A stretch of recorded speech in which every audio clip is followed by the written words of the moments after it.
ఎండ అనేది లేదండి అసలు. మరి మీకు ఎలా ఉంది వాతావరణం? మాకైతే ఇది పరిస్థితి. ఎడతెరిపి లేని మబ్బులు, ఎడతెరిపి లేని గాలి, ఎడతెరిపి లేని వాన.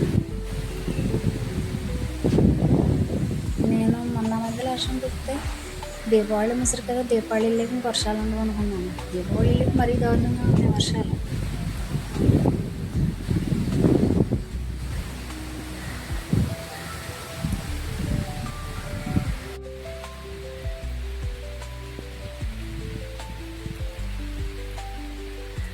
వాటర్ పొయ్యి మీద పెట్టుకుంటున్నానండి ఇక్కడ. ఎందుకంటే మొక్కజొన్న పొత్తులు వచ్చినాయి, తీసుకున్నాను. చల్ల చల్లగా ఉంది కదా, పిల్లలు తింటారని. పిల్లలు అయితే ఇంకా లేగలేదండి. వర్షాలు వస్తున్నాయి కదా, ఇంకా ఆడమట్టుగా ఏం లేగుతారులని లెగ్గొట్టలేదు. వర్షాలకే నేను లేచి ఇంట్లో పని అంతా చేసుకుని మొక్కజొన్న పొత్తులు అబ్బాయి ఇస్తే తీసుకున్నాను. ఉడకెత్తే పిల్లలు గట్టి తింటారులే అని.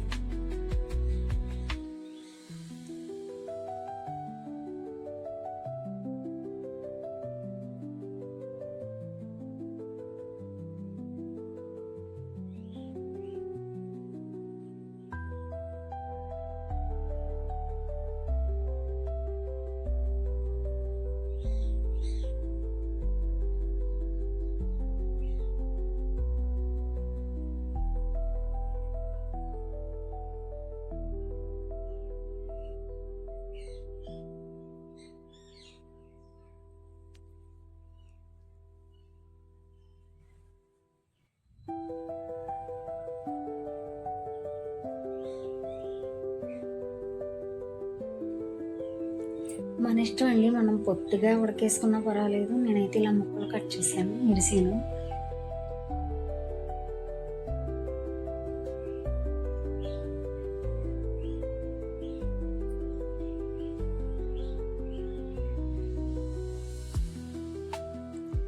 ఇలా అనుకో తలక ముక్క తీసి తినొచ్చు కదా అని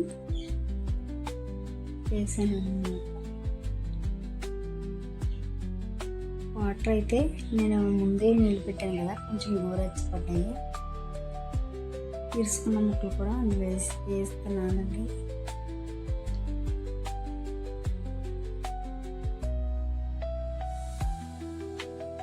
కరెంట్ కూడా ఈ వర్షానికి ఎక్కువసేపు ఉండట్లా, ఒక గంట ఇచ్చి తీసేస్తున్నాడు. మళ్ళీ ఎత్తున్నాడు. పొద్దున్న సందులో పోతాం.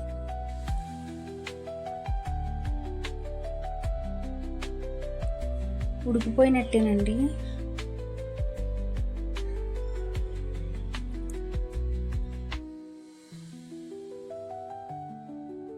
అలా చల్లని వాతావరణంలో మొక్కజొన్న పొత్తులలో ఉడకేసి తింటే చాలా బాగుంటుంది.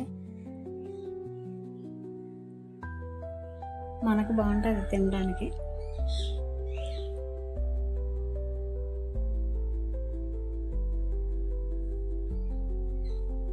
ఉడికిపోయింది, మనం ఇంకా దింపేస్తాం అనంగా ఉప్పు అయితే వేసానండి నేను. ఉప్పు వేసాక మూత పెట్టేసాను. ఇంకా స్టవ్ కూడా కట్టేసాను.